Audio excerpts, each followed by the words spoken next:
আসসালামু আলাইকুম, কেমন আছেন সবাই? আশা করি ভালো আছেন। আমরা আলহামদুলিল্লাহ ভালো আছি। তো এবার হলুদ মাখানো হবে, আজকে হচ্ছে আইবুড়ো ভাত। তো আমরা রেডি হয়ে গেছি, লাল হলুদ শাড়ি পরেছি সবাই। তো চলুন যাই, এবার ওখানে দেখবো কেমন করে হলুদ মাখাই মাখাই। তো চলুন যাই। তো এখানে কোণে বসে গেছে স্টেজের উপর, শুরু হয়ে গেছে হলুদ মাখানো। আর এখানে ক্যামেরাম্যান ভাইরা এখানে কিছু ফটোশ্যুট করছে, তারপর নিয়মকানুন সব শুরু হবে। তো এই যে দেখুন কীরকম পোজ দিচ্ছে। আর এদিকে বাড়ির সবাই আত্মীয় স্বজন যারা এসছেন বিয়েবাড়ি, তো সবাই এখানে বসে আছে। এখানে বেশিরভাগ জনই হলুদ শাড়ি পরে আছে।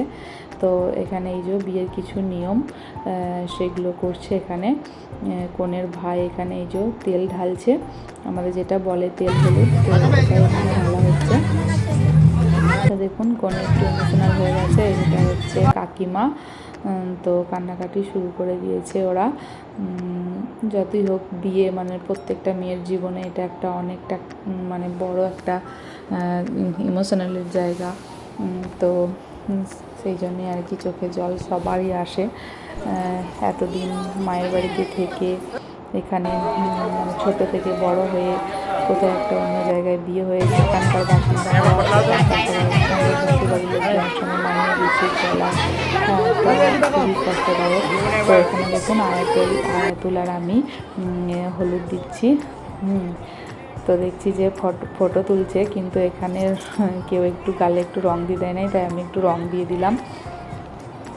দেখুন রংটা দিয়ে কিন্তু মুখটা আরও সুন্দর লাগছে।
একবার যেই ঘুইরা তাকাস লাগে ঝাকাস পদ্মা নদীর ইলিশ ঝকঝকে বানাস। একবার যেই ঘুইরা তাকাস লাগে ঝাকাস পদ্মা নদীর ইলিশ খাইয়া রূপখানা কি ঝকঝকে বানাস।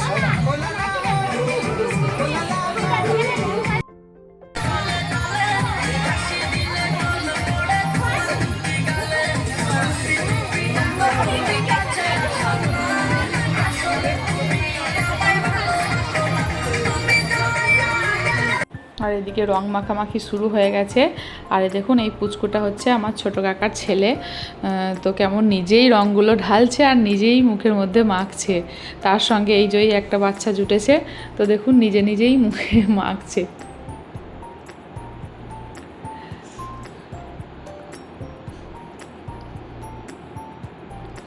So cute. তো এদিকে ফটোশ্যুট শুরু হয়ে গেছে আবার, মানে হলুদ মাখানোর যে নিয়মগুলো সবই কমপ্লিট হয়ে গেছে, সবাই মানে চলে গেছে। এবার এখানে ফটোশ্যুট হচ্ছে এদের, মানে কোণে আছে মাঝখানে আর দুদিকে আছে মানে সখীরা। তো দেখুন কত সুন্দর হচ্ছে, ফটোটা কিন্তু দারুণ উঠেছে।